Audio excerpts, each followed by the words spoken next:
Vamos nesse instante, aproveitando o ambiente que nos abraça, que nos acolhe,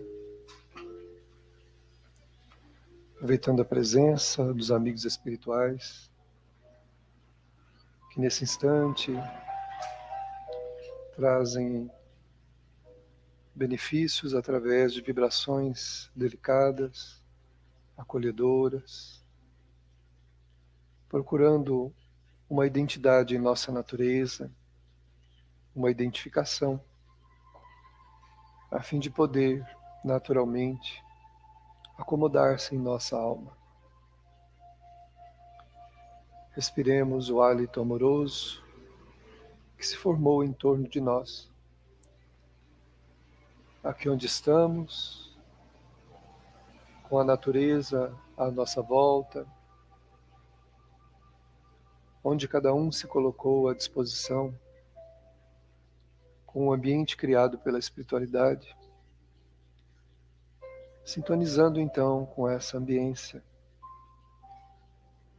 Vamos receber este benefício pacificador, de tranquilidade e de paz, com o qual naturalmente sintonizamos quando estamos conduzindo bem a nossa vida. Procurando os amigos queridos da espiritualidade,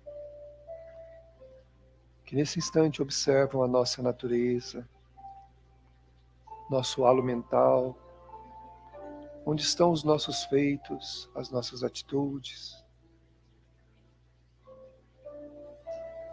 recebendo deles a aragem refrescante e perfumada, que possibilita-nos a alegria de viver, a esperança e a paz. Nesse momento, então, aproveitemos para essa identificação mais profunda com esses recursos que naturalmente se fixarão em nós desde que encontrem realidades verdadeiras, honestas, positivas, acolhedoras, de nosso esforço e nossa luta real em benefício da nossa transformação.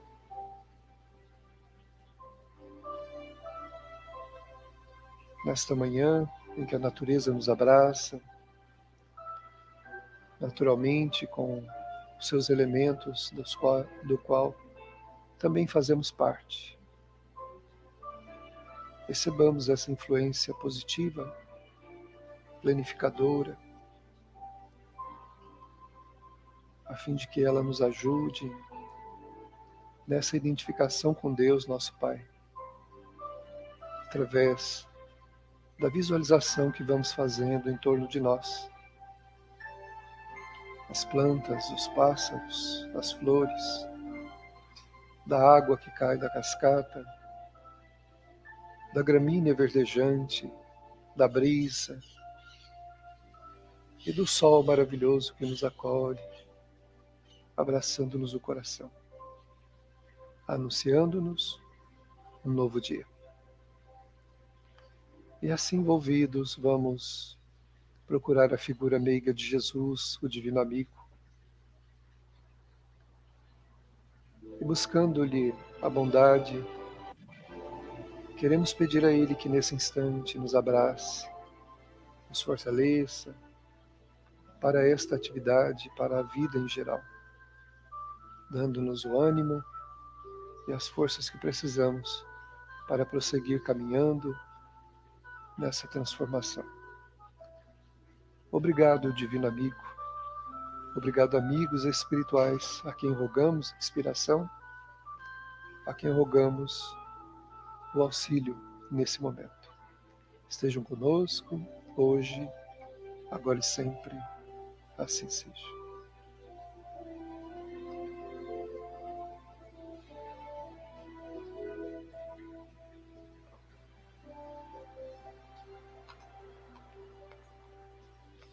Bom dia a todos os presentes, bom dia àqueles que nos acompanham pelas redes sociais.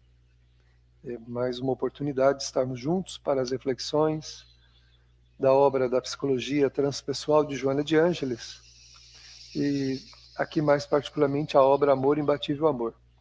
Temos aqui uma edição especial, mas tem várias capas deste livro, todas belas, né? Trazendo um conteúdo maravilhoso para a nossa reflexão.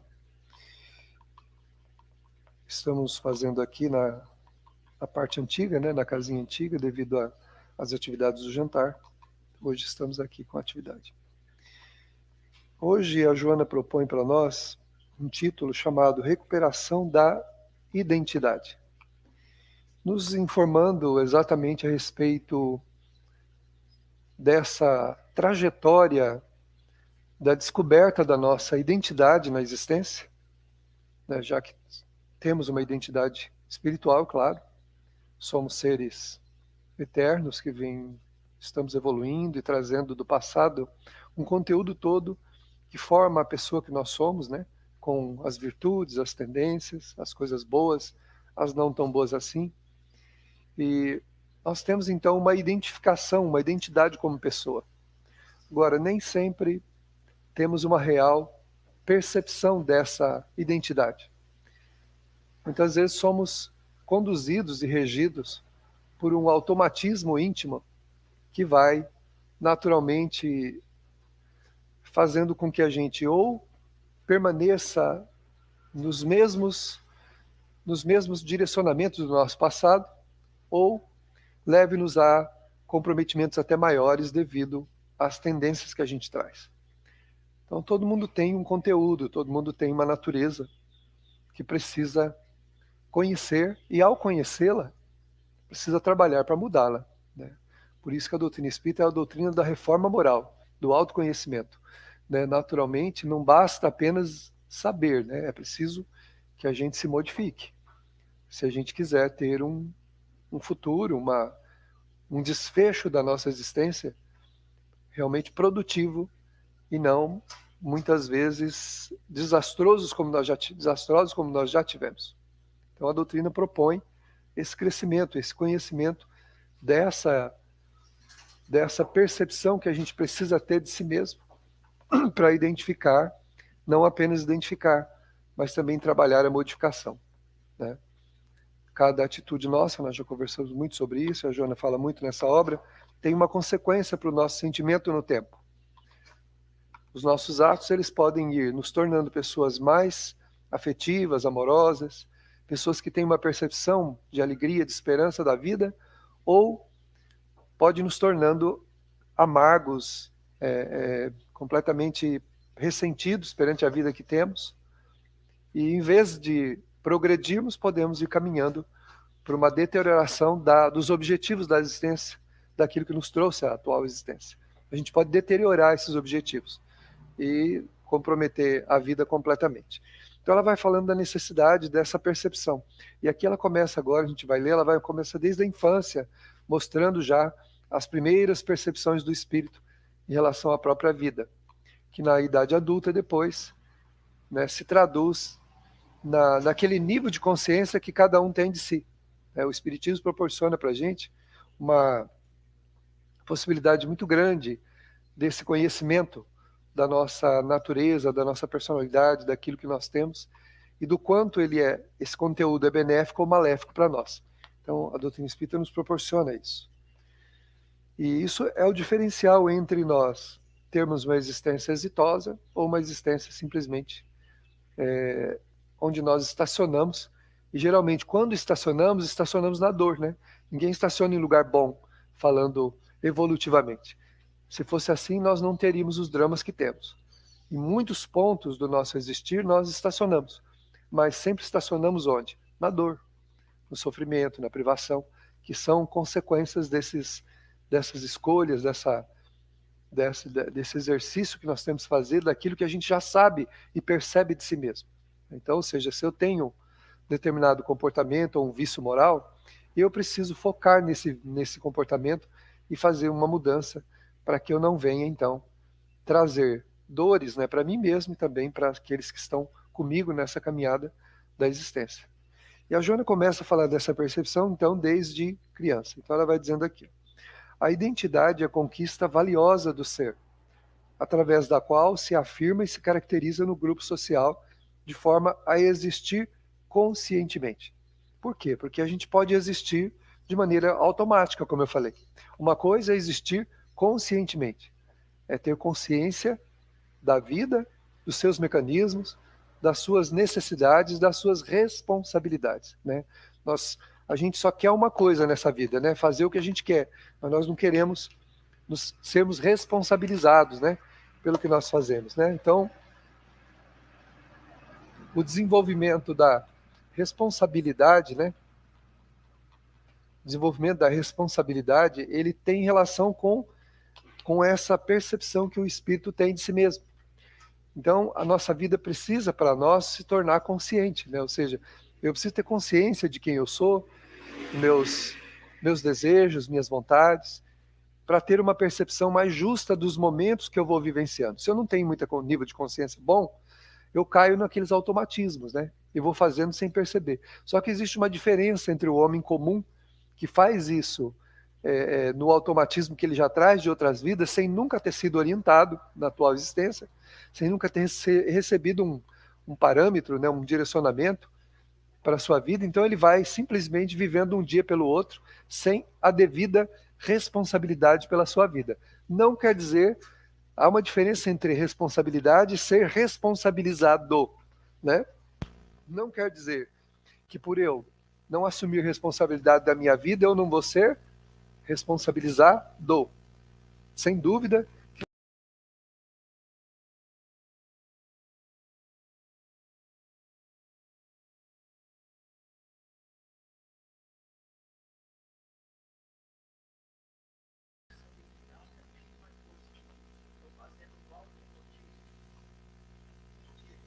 No automatismo, quando eu não tenho responsabilidade, o que eu estou fazendo no automatismo, né? Mas isso é quando a gente não conhece.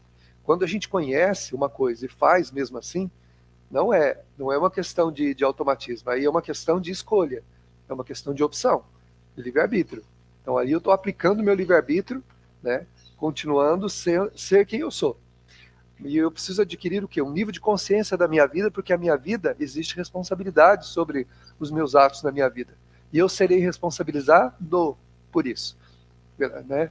Então, queira eu entenda ou não. Só que o homem comum, que não tem conhecimento de nada, ele deixa o automatismo ir controlando, não tem consciência da gravidade, da profundidade dos seus atos, e ele deixa então a vida seguir como ela vai, como a sua natureza indica. Então ele tem vontade, ele faz.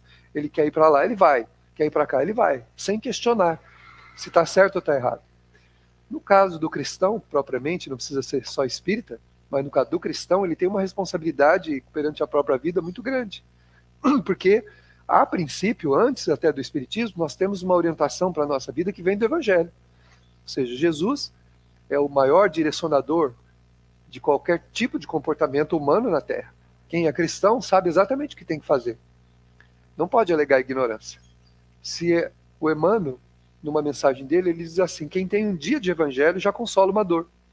Porque um conhecimento de uma página do evangelho que você lê clareia tanta coisa na tua cabeça, no teu sentimento, que você tem condição de ajudar os outros e ajudar a si mesmo. Então a gente não pode pretextar a ignorância, porque em verdade não somos ignorantes perante a vida que temos. E todos conhecemos. É a teimosia, exatamente. E essa teimosia custa caro, né? Que ela custa o quê? A nossa felicidade. E a felicidade daqueles que caminham conosco também. Que nós teremos o quê? Responsabilidade sobre isso também. A dor que eu causar a mim e àqueles que estão comigo na caminhada, ela será responsabilidade minha, né? Completamente pelos meus atos. Então, a Joana vai falando aqui do nível de consciência, então, né, de forma a existir conscientemente. Eu não posso puramente existir fisiologicamente. Eu preciso existir conscientemente. Porque existir fisiologicamente, um bichinho que anda pelo chão existe. Um besourinho que anda ali, entra num buraquinho, ele existe fisiologicamente. Mas ele não tem consciência nem dele mesmo, quanto mais do existir. Nós temos consciência da existência, sabemos quem somos, temos uma identidade. Essa identidade é o conjunto do entendimento que a gente tem de si mesmo, das vontades, dos desejos, das coisas que a gente faz. Isso forma o quê? Uma identidade espiritual nossa. Então a nossa vida precisa tornar-se cada vez mais consciente. E ter consciência da vida não é ter só conhecimento, é saber e avaliar exatamente o que nós estamos fazendo. O que eu estou fazendo da minha vida, né, das minhas atitudes. Então isso tudo é o que vai me dar uma projeção positiva de aproveitamento da existência na Terra ou não. O nível de percepção da minha identidade é que vai me dar na existência assim, o quanto eu vou crescer ou não naquela existência. O quanto eu vou ganhar ou o quanto eu vou perder naquela caminhada que eu estou fazendo. Então existir, todo mundo existe. Agora, conscientemente, nem todo mundo, né? E agora, quem tem já entendimento do que deve e o que não deve fazer, aí as coisas ficam mais complicadas, né? Porque aí a gente entra num outro patamar de responsabilidade. Não se trata de uma herança psicológica, mas de um desenvolvimento gradual que se inicia no momento em que se nasce. Se manifesta pelo primeiro choro, que lhe expressa desconforto de qualquer natureza. Então, o próprio nascimento já é um choque para o espírito. E ele começa, então, a acessar esse conteúdo íntimo, né, de quem ele é.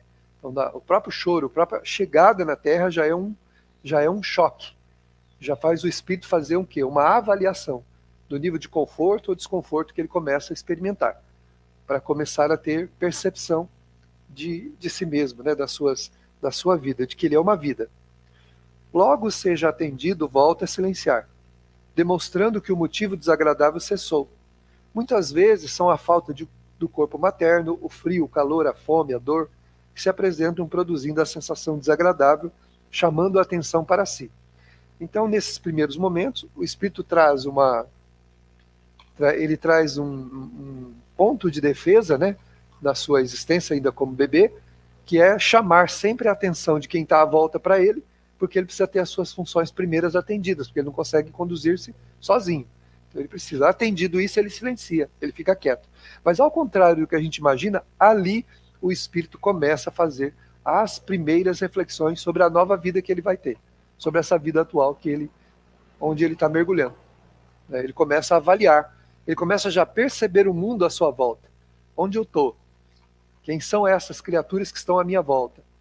É uma nova proposta para mim, é uma nova existência. Então o espírito começa a ter suas primeiras percepções ali como um bebezinho, né, que começa a registrar as coisas. E a gente sempre acha que o bebê não sabe nada, né, que o bebê não tem entendimento, que ele não, que é uma coisinha que você põe para lá e para cá. Mas não é. O espírito ali naquela fase já está fazendo as suas avaliações. É ali que começa então as percepções que ele tem da vida que ele já mergulhou, né, daquela vida que ele chegou.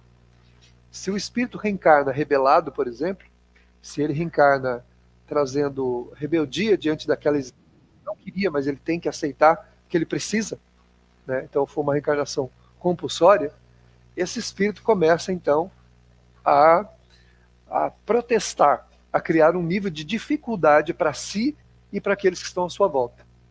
Evangelho segundo o Espiritismo. No berço, a criança desafia o pai e a mãe. No berço. Porque o espírito sabe exatamente de si naquele momento. É claro que ele não tem consciência total, porque o órgão que é o cérebro está ali embotado, né? Ainda não tem toda a formação, mas como espírito ele já está avaliando, ele já está percebendo, ele já está buscando. E isso para ele são as primeiras percepções que ele vai tendo da existência. E ele já pode manifestar desde essa época a sua docilidade, o seu entendimento perante a vida, ou uma rebeldia que ele traz de não aceitar muitas coisas, de talvez não nem querer aquela existência que pode ter sido para ele compulsória. Né? Então ali começam as suas primeiras percepções. Então é um erro achar que o bebê, que a criança, não tem esse nível de percepção. Ela tem. Então quando a criança então manifesta ali o primeiro choro, manifesta ali os primeiros estertores ali da sua chegada à existência, ele já está fazendo um rastreamento, né, da vida, ele já está fazendo um rastreamento de tudo que tem à volta dele, fazendo uma comparação, muitas vezes com o nível de conforto ou desconforto que ele teve em outra vida e que agora ele tem ou não tem. Ele começa a fazer essa percepção. Então é um engano a gente olhar para aquela criaturinha frágil que é o bebê e achar que ele não sabe de nada. Ele não consegue se manifestar, mas ele sabe exatamente onde ele está, o que está acontecendo com ele e o nível de percepção dele como espírito em torno da vida onde ele chegou é muito grande. E não raro, diz o Evangelho segundo o Espiritismo, ele desafia os pais no berço. Ele já começa o seu desafio ali, dizendo, não quero, não aceito essa vida, não quero saber dessa família, não quero saber dessa proposta que me trouxeram, né? Mas a cada ano que passa, ele se finca mais onde ele precisa fincar, que é no corpo, da existência, e ele vai então tomando conta da própria existência. E o nível de percepção, né, da sua identidade, identificando quem ele é, vai devagar, aos poucos, tomando forma, né? Devagar, ele vai tomando consciência da existência e vai tendo um nível de percepção de si mesmo maior cada vez que passa o tempo. Isso tudo para formar depois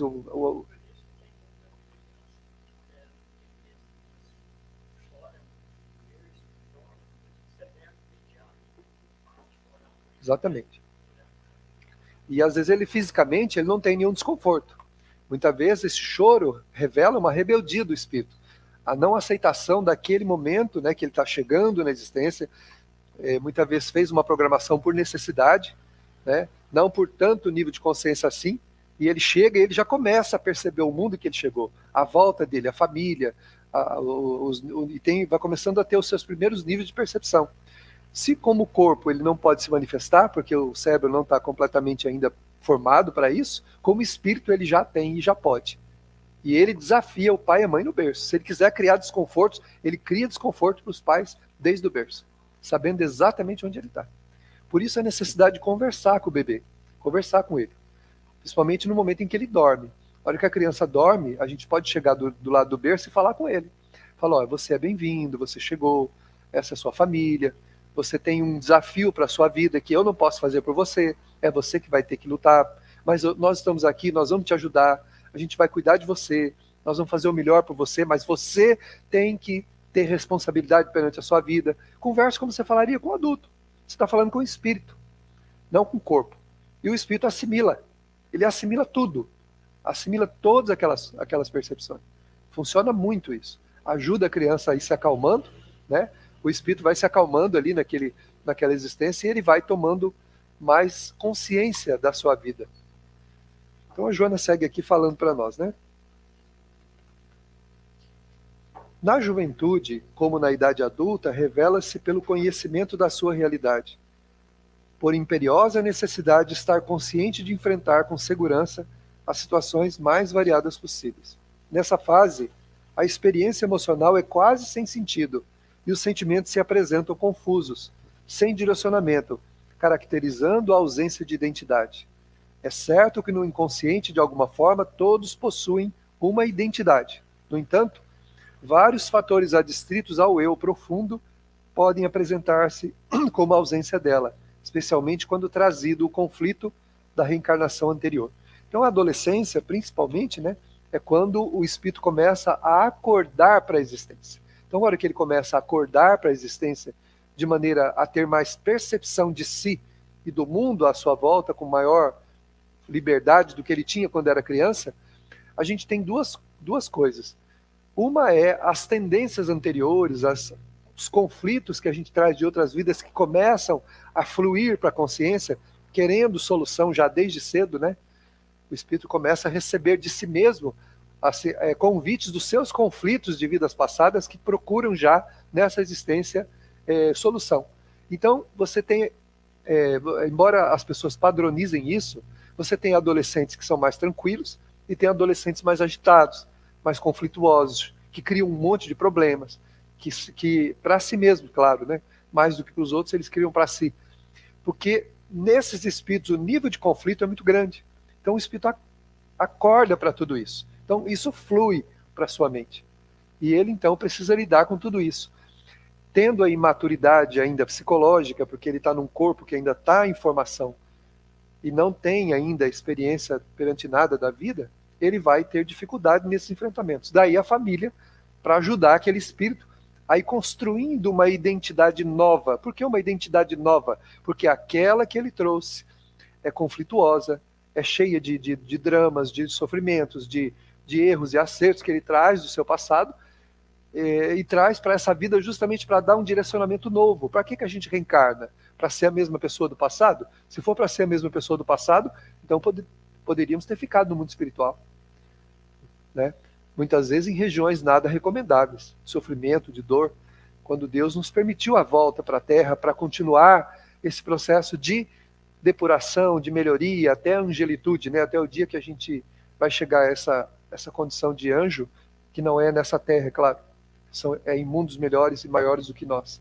Mas o espírito volta porque ele precisa dar continuidade. Ele tem que dar continuidade a esse aprendizado eterno que ele tem que fazer. O conhecimento de si mesmo, conhecimento dos seus dramas, dos seus defeitos, das suas qualidades, para que ele possa, em cada existência, ir polindo isso, tirando as arestas. E polir não é viver os conflitos, é justamente trabalhar no sentido contrário a eles. Para onde as minhas tendências me indicam? Para o vício? Para o comportamento moral equivocado? Para a honestidade, para a desonestidade, para o desejo do trabalho ou não? Para onde a minha natureza me indica?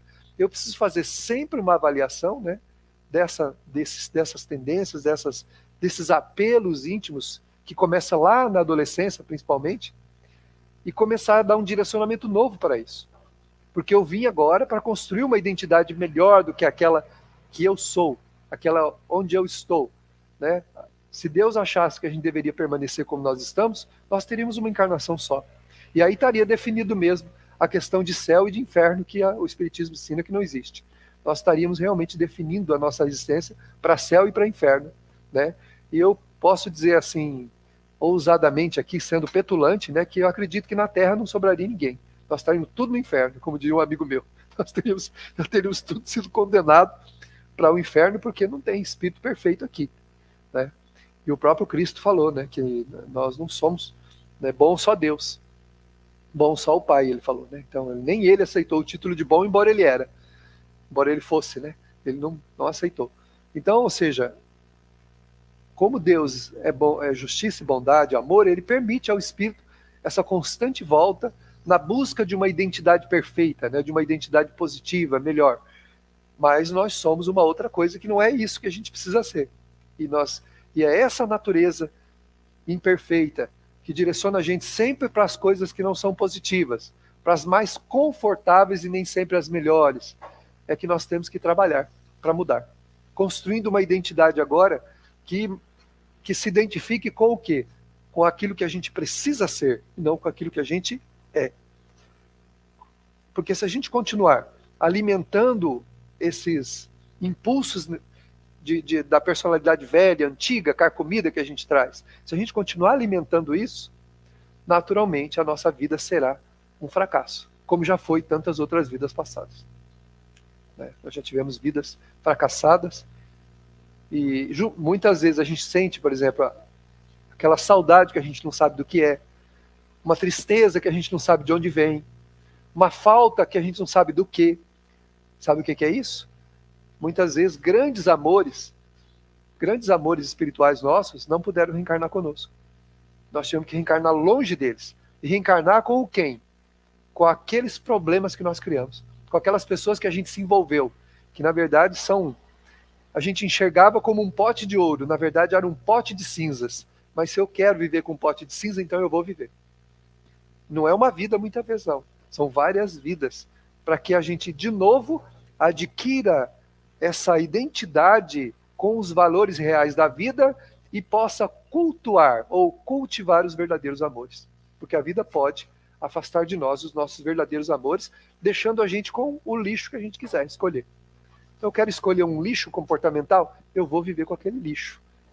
Eu vou viver com aquele odor desagradável daquilo que eu vou escolher, porque Deus respeita o nosso livre-arbítrio. Mas também não nos livra da responsabilidade nem da consequência dos nossos atos. Se por um lado ele respeita a nossa decisão, por outro ele não tira dos nossos ombros nenhuma consequência do que a gente faz. Porque é a única maneira da gente aprender. Quando a gente é responsabilizado pelo que faz. Ninguém quer ter responsabilidade e muito menos ser responsabilizado pelos seus atos. Ninguém quer. A gente quer fazer o que a gente quer e quer que a vida siga bem. Exatamente. E está sempre procurando um culpado, né? Eu fui seduzido, eu fui enganado, eu fui induzido, eu fui isso, eu fui aquilo. Quando em verdade é livre-arbítrio, é escolha. A gente faz exatamente o que quer, né? Então a gente vai... E essa busca começa então lá na adolescência, quando a gente começa a acordar para a realidade da existência. Nesse caso, a partir do renascimento carnal, à medida que a identidade for sendo formada, o desenvolvimento do ego não se faz normalmente como expressão saudável. Naturalmente, quando nessa fase de buscar o que a gente quer e não o que a gente deve, nesses períodos existenciais, a gente cultua muito, né? E é muito o quê? Egoísta. O que é o egoísta? O egoísta é aquele que visa o seu prazer, o seu bem-estar, a despeito de qualquer coisa que possa trazer sofrimento para os outros, não importa. O egoísta não tem preocupação com o próximo. Ele só quer saber dele, da vontade dele, do desejo dele, das coisas que ele quer fazer. Ele não tem preocupação com os outros. Só que o egoísmo é uma água parada, é uma água podre, né? O egoísta ele é indiferente ao sofrimento ou àquilo que pode acontecer com os outros. E no Evangelho segundo o Espiritismo tem uma frase que fala que a tranquilidade, aquela tranquilidade falsa, né? A pessoa vai fazendo uma coisa errada e está tudo bem. Não está tudo bem, mas ela acha que está tudo bem. Então ela se sente tranquila, confortável dentro da situação, né? Só que o Evangelho fala que essa tranquilidade é semelhante ao mar morto. Ele é calmo na superfície, mas esconde nas águas profundas o quê? Lodo e podridão. Ele é uma água parada, límpida, tranquila ali na superfície. Só que lá no fundo tem o quê? Lodo e podridão. Então o egoísta, cultuando a indiferença quanto ao sentimento dos outros, sem se preocupar com o sentimento de ninguém, apenas satisfazendo as suas vontades, o que ele vai fazendo? Ele vai cultuando lodo e podridão no seu psiquismo, na sua intimidade mais profunda. O que vai acontecer? Chega uma hora que ele é obrigado a viver com esse conteúdo que ele criou. Aí são vidas e vidas amarguradas, tristes, depressivas, né? E muitas vezes no meio de seres que ele não conhece, com quem ele se arrumou problemas, né? Porque os nossos contatos humanos determinam as convivências que a gente vai ter na vida futura, né? Então, se eu me envolvo com pessoas inescrupulosas, naturalmente eu estarei com elas na minha próxima encarnação. Elas serão minhas parcerias de existência. Então eu vou ter uma vida feliz? Não. Elas vão me enganar, elas vão mentir, elas vão trair, elas vão fazer tudo de ruim contra mim. Porque elas são assim. Mas fui eu que me envolvi com elas. Então eu trouxe elas para dentro da minha vida. O espírito Ivan de Albuquerque, uma vez falando à mocidade, ele falou exatamente isso. Quando você se envolve de maneira negativa com uma pessoa, pergunte se você gostaria de passar uma vida ou mais de uma com essa pessoa, porque você vai passar. Então observa essas, entendeu? Não é uma questão da gente ser melhor que ninguém e nem ficar fazendo distinção de pessoas, julgando, condenando, né, fazendo... Não é isso, é uma questão de escolha para as ações da nossa vida, se elas serão nobres ou não. Então o que eu estou fazendo? É positivo? É negativo? As pessoas com que eu estou me envolvendo são pessoas que estão me levando para coisas nobres e positivas ou pessoas que estão me levando para o vício, para a derrocada moral? Porque se eu for com elas para a derrocada moral, naturalmente elas serão as minhas companhias nas vidas futuras. Elas estarão no meu caminho. Então eu terei que abrir mão dos meus amores, dos meus afetos, das pessoas que eu poderia ter um nível de felicidade muito maior, né? E vou para conviver com esse tipo de comportamento. Eu me recordo de uma família que vinha aqui no Maria Dolores, nos tempos antigos, quando a gente só tinha essa casinha aqui, né? Nós não tínhamos o salão, fazíamos tudo aqui. Era uma família muito pobre, a mulher tinha 4 filhos. Todos filhos pequenos, o marido, e eles iam todo mundo, vinha ela, o marido e os 4 filhos. E eles sempre estavam muito bem, assim, sorridentes, aquela coisa toda. Um dia, uma das nossas amigas de trabalho, conversando com eles aqui naquele momento da sopa, né? Ela sentadinha numa mureta que tinha aqui, que era diferente esse lado aqui. Tinha uma mureta, nós estávamos sentados aqui, e essa pessoa, a companheira nossa, perguntou para essa pessoa, né? Falou, nossa, a senhora tem uma vida difícil, né? Mas eu sempre percebo que vocês estão sempre sorrindo. A resposta do pai, que foi com que todos concordaram ali, ela disse assim, é porque nós nos amamos. A gente, como dizendo assim, a gente se tem um ao outro. O resto é resto. Quando você está junto dos seus amores, o resto literalmente é resto mesmo. Agora, quando você está com desafetos, você reencarna para viver com desafetos, não importa a vida que você tenha. Você pode ter uma vida abastada, cheia de conforto, cheia de saúde, beleza, tudo que você quiser. Nada disso faz sentido diante do desgosto íntimo que o espírito sente pela falta, não preenche, pela falta daquilo que ele perdeu e que ele não tem. Aí ele olha para o lado e não reconhece ninguém. Todos os seus familiares não têm ressonância no seu coração. Ele sente aquela amargura, aquela angústia, apesar de viver numa família razoavelmente ali equilibrada, ter uma condição material positiva, mas ele olha para aquilo e sente desgosto, sente uma angústia, um mal-estar muito grande. Né? Então, isso tudo é escolha, são escolhas. Acontece que o egoísta, ele não pensa em nada disso. Ele é indiferente ao sofrimento dos outros. Depois ele vai colher isso como? Por um castigo divino? Não. Porque ele vai atrair para a sua vida aquilo que ele mesmo construiu. Então, se eu convivi com pessoas para fazer o que eu queria de ruim, naturalmente que essas pessoas serão minhas companhias na próxima existência. E eu posso, nessa própria vida mesmo, começar a sentir um nível de desconforto e amargura. Porque como espírito eu sei que eu estou errado. Eu sei que eu estou fazendo errado.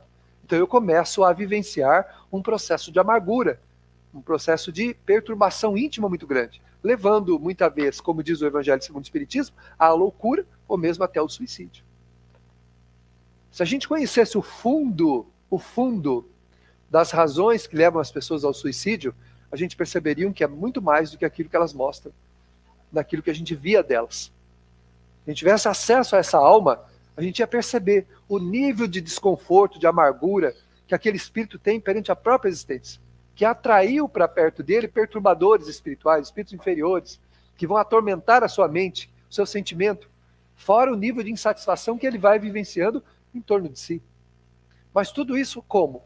Responsabilidade do espírito diante da existência que tem. A necessidade da responsabilidade, porque seremos responsabilizados. Cuidado com o egoísmo, que é fazer o que dá vontade, sem preocupar com os demais. Não podemos ter esse nível de indiferença diante dos outros. Joana de Ângeles, a autora dessa obra, numa outra obra, ela diz assim, nós daremos conta de cada lágrima que nós colocamos nos olhos dos outros. Cada sofrimento, cada lágrima que alguém chorar por nossa causa, cada perturbação, será de inteira responsabilidade nossa. E aí a gente quer ser feliz. A gente amargura os outros e quer ser feliz. Traz sofrimento para a família, para pessoas próximas, amadas, e a gente quer ser feliz. Não tem como ser feliz. Não é castigo, é uma questão de assimilação daquilo que a gente mesmo vai criando e emanando em torno de nós. Eu vou emanando uma nuvem tóxica em torno de mim, com o meu comportamento, meu sentimento e meu pensamento, e vou respirando essa nuvem tóxica que vai me envolvendo.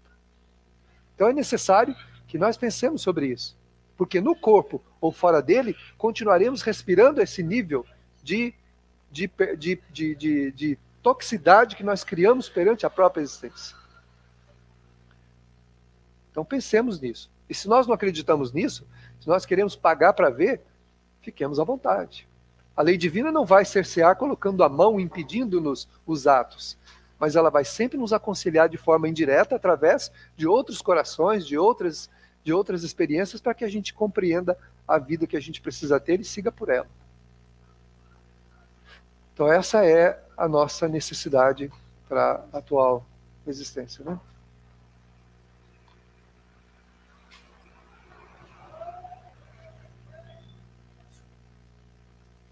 Há 3 fatores que contribuem para um bom e bem direcionado senso de identidade. Percepção do desejo, reconhecimento da necessidade, consciência da sensação corporal. Olha, as três indicações da Joana. Percepção do desejo, né?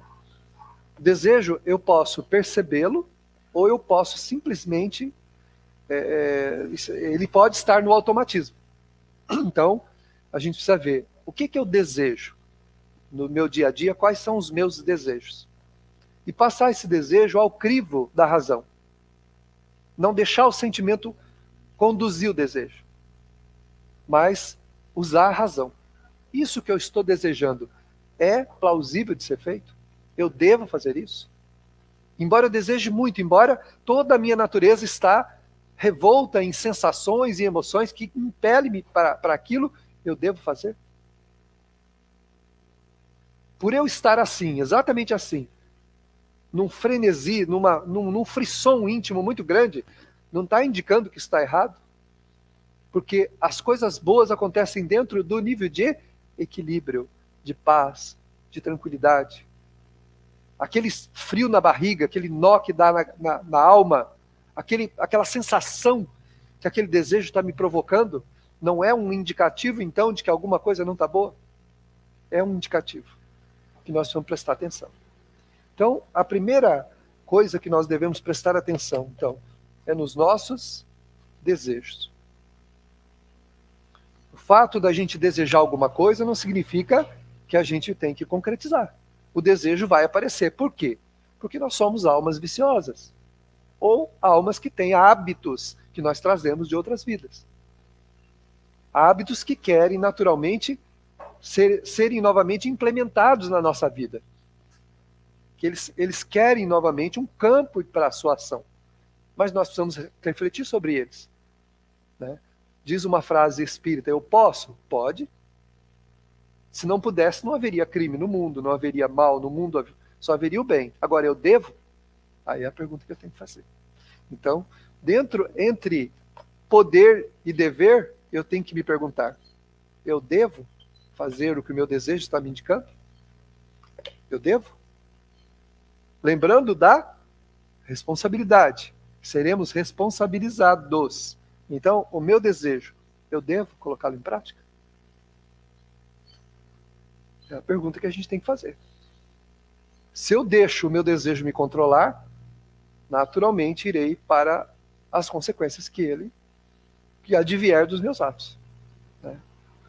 E o mundo está cheio delas. Se a gente quiser saber as consequências de todos os tipos de ato, todos. Olha para o mundo. Por exemplo, vamos usar um bem rasteiro aqui, a bebida. Se eu acho que beber não tem problema, olha para o mundo os efeitos da bebida. As pesquisas científicas, médicas, as pesquisas psicológicas, psiquiátricas, dos comportamentos sociais, humanos, individuais. Os estudiosos do comportamento humano, observemos o vício da bebida, da droga, do cigarro, esse vício mais corriqueiro e conhecido de nós. Quais são as consequências dele? É só olhar para o mundo à nossa volta. Não tem consequência? Tem, e graves. A droga. Olha a Cracolândia em São Paulo. E outras que tem por aí. E na nossa cidade. Nos bairros, aqueles grupamentos de pessoas que ficam em determinadas condições praticamente quase subhumanas.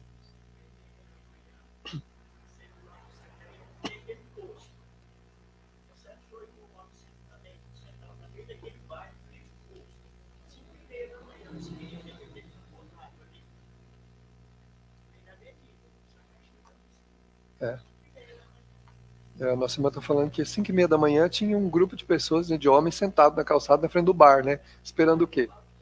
Esperando o bar abrir, provavelmente para ir lá. Ou dormiu ali, né? Dormiu ali naquela... Então a gente vai percebendo em cada um dos vícios. Os vícios morais, por exemplo, né? As mentiras, as traições, os atos desonestos. Olha para o mundo. Quais são as consequências? Todo dia uma família é destruída. Todos os dias uma pessoa ela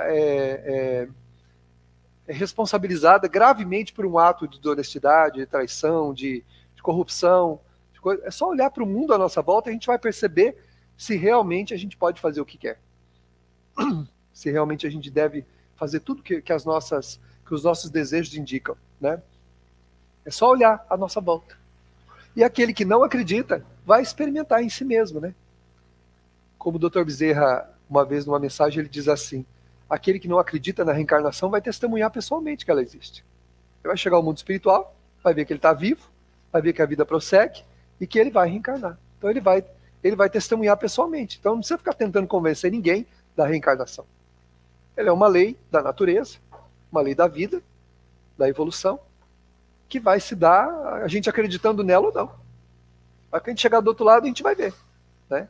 Só que está no Evangelho também, segundo o Espiritismo, que Deus não pode tratar com a mesma medida aquele que fez tudo para ter um futuro melhor, porque acreditou, porque entendeu, daquele que não acreditou em nada e viveu como quis viver.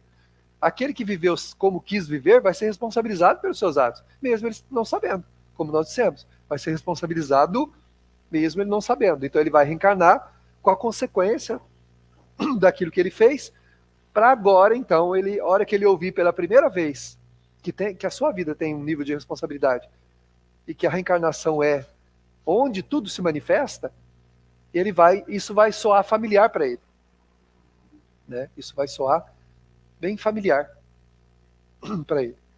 Então a gente vai aprendendo, né, com essas experiências aí. Tem então, nós falamos do desejo, né? Aí tem o reconhecimento da necessidade. Então, qual a real necessidade que nós temos? Então tem o desejo, né? Em seguida vem a necessidade. Quais as reais necessidades da nossa vida?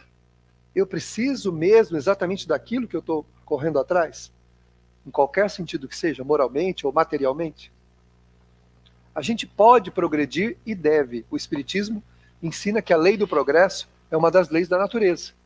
Tudo progride, a gente pode progredir materialmente, não há problema nenhum em termos das nossas coisas, tal, mas precisamos avaliar na nossa vida a real necessidade da nossa existência. Nós não viemos aqui por coisas materiais, embora possamos tê-las, não há problema nenhum. Mas é preciso saber que uso eu estou fazendo do que eu tenho. As coisas que eu tenho, que eu juntei, que eu estou juntando, está me tornando mais egoísta ainda do que eu já sou? Então eu preciso avaliar o valor delas para mim. As questões morais, né? As coisas negativas que os meus desejos estão querendo que eu vivo. Tem necessidade de eu viver isso? Eu já não tenho o que eu preciso? Eu já não tenho o afeto que eu preciso? Eu já não tenho tudo à minha volta, seres que me amam, que me fazem bem, que me dão o que eu preciso? Eu tenho necessidade de buscar outras coisas, aquilo que o meu desejo está me indicando, para perder tudo isso e entrar depois numa lei de consequência que vai me trazer sofrimento? Eu preciso?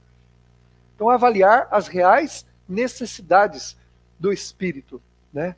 O que realmente eu preciso? Diz a doutrina espírita que quanto mais eu preciso de uma coisa, significa que menos eu devo tê-la. Porque essa necessidade indica um desequilíbrio. Porque naturalmente o espírito busca no seu trabalho de cada dia aquilo que precisa realmente para si. E as coisas vão se alinhando. Tudo que nós programamos do lado de lá para ter do lado de cá, nós vamos ter. Ninguém pode tirar aquilo que é nosso. Se alguma coisa sair da nossa vida é porque não era nosso. Ou porque a gente perdeu o direito, pela conduta. Mas tudo que nos pertence, naturalmente, estará conosco. Então nós já estamos na melhor vida que Deus podia nos dar, nos permitir. Porque Ele não dá dor, não dá sofrimento para ninguém. Mas Ele permite. Permite que o Espírito venha com as dificuldades que ele precisa para melhorar, mas também permite que ele venha com o fruto dos seus méritos. Tudo que nós conquistamos em vidas anteriores também estará disponível conosco. Porque o Criador não tira nada de ninguém. Então, se uma pessoa trabalhou arduamente, honestamente, dignamente para ter as suas coisas materiais, não foi ambicioso, foi idealista e não ambicioso, essa pessoa terá numa vida seguinte. Naturalmente, ele vai ter bens materiais. Agora, moralmente, o que eu conquistei? É isso também que vai influenciar a minha próxima vida. Conteúdo moral que eu conquistei. Eu me tornei uma pessoa melhor? Ou eu saí da Terra pior do que eu cheguei? Ou estacionado, né? dizendo pior aqui figurativamente, porque ninguém degenera, né? A gente apenas revela o que tem. Quando uma pessoa comete um ato deslocado, na verdade, ele era aquilo. Aquilo só estava embaixo do tapete. Levantou-se o véu, né?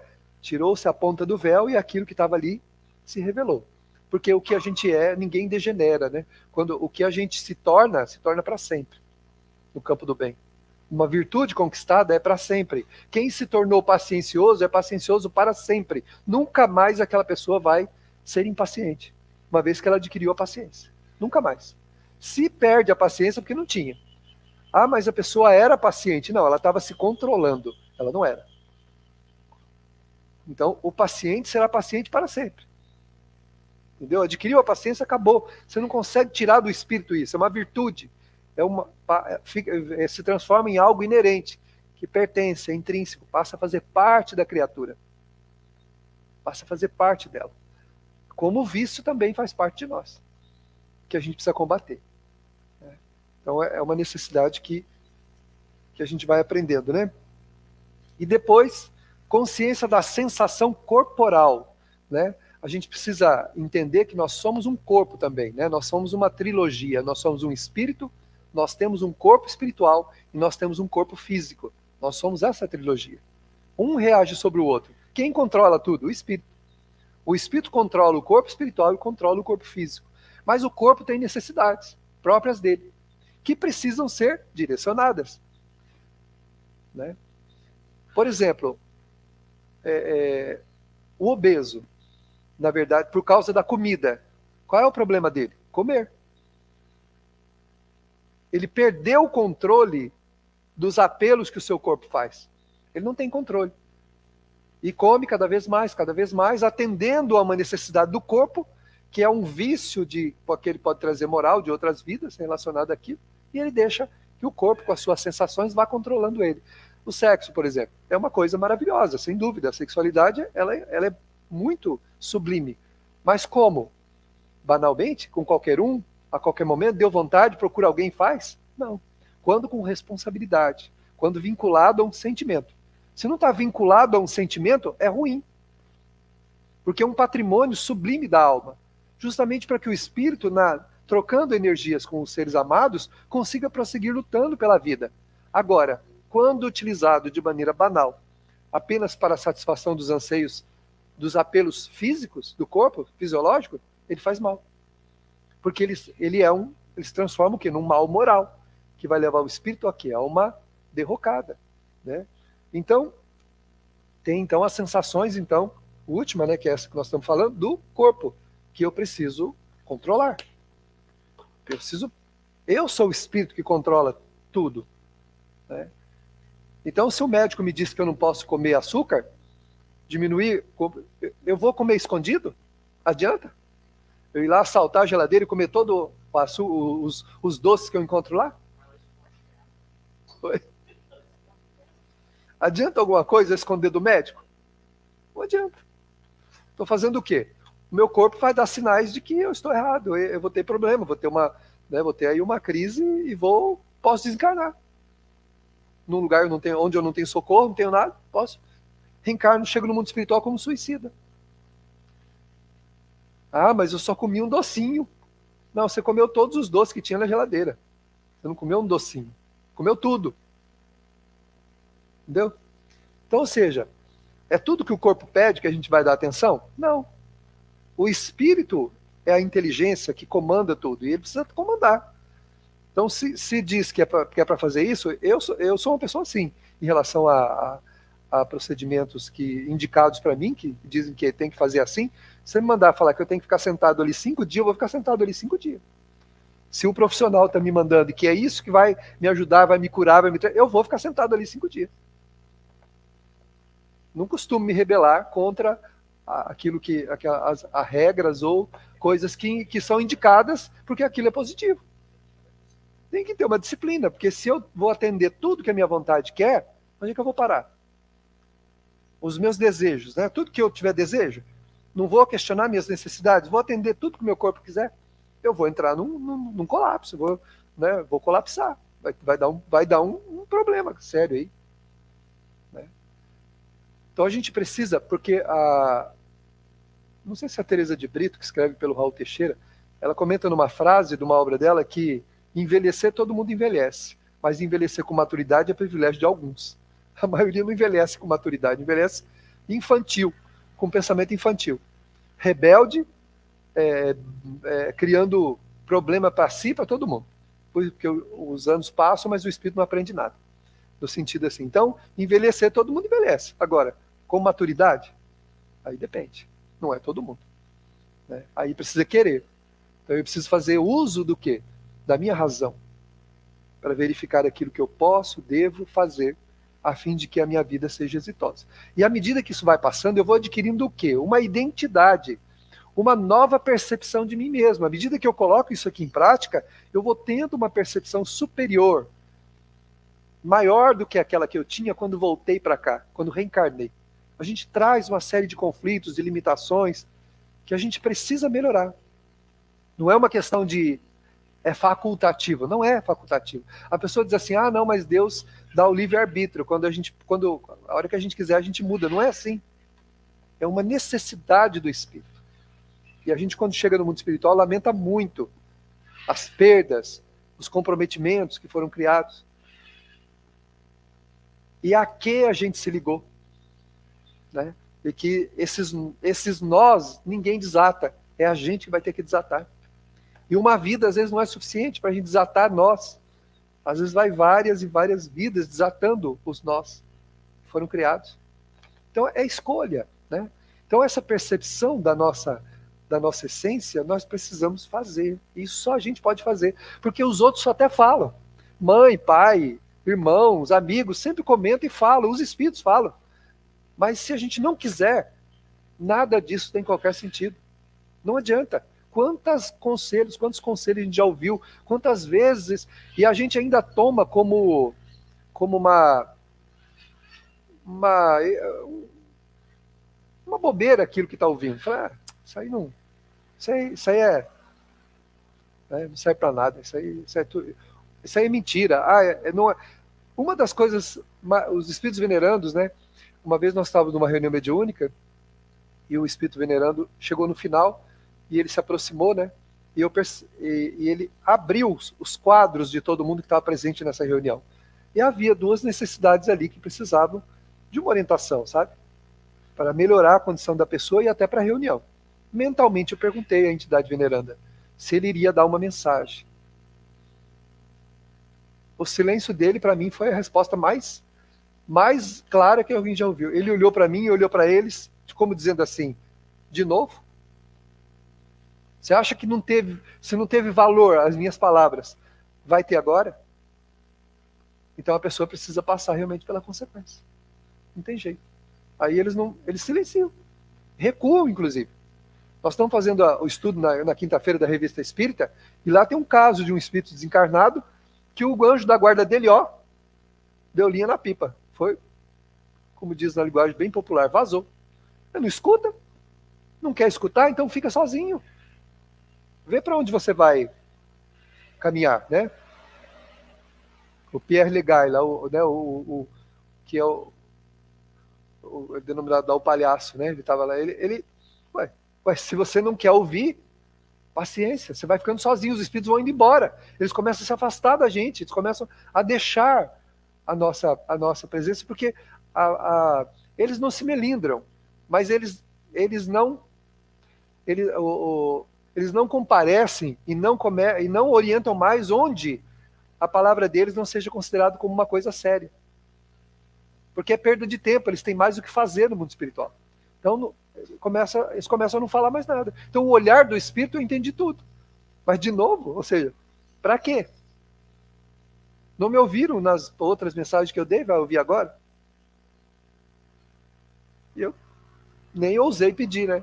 De novo, fiquei quieto. Porque, então, esse nível de percepção é o que nós precisamos, então, ter. Para a gente ir criando uma identidade que se aproxime o mais possível do objetivo que nos trouxe à Terra. E essa possibilidade luminosa, bela, que nos trouxe Jesus através dos seus ensinamentos, é um grande direcionador da nossa vida. A sua mensagem veneranda é um código de libertação, de liberdade, que quando colocado em prática, traz ao espírito a plena felicidade, mesmo no mundo de prova e de expiações. Que possamos ouvir o Divino Amigo na sua bondade, no seu amor, através dos seus mensageiros a nos proporem sempre o melhor caminho a seguir. Que Ele nos abençoe, concedendo-nos a sua paz. Assim seja.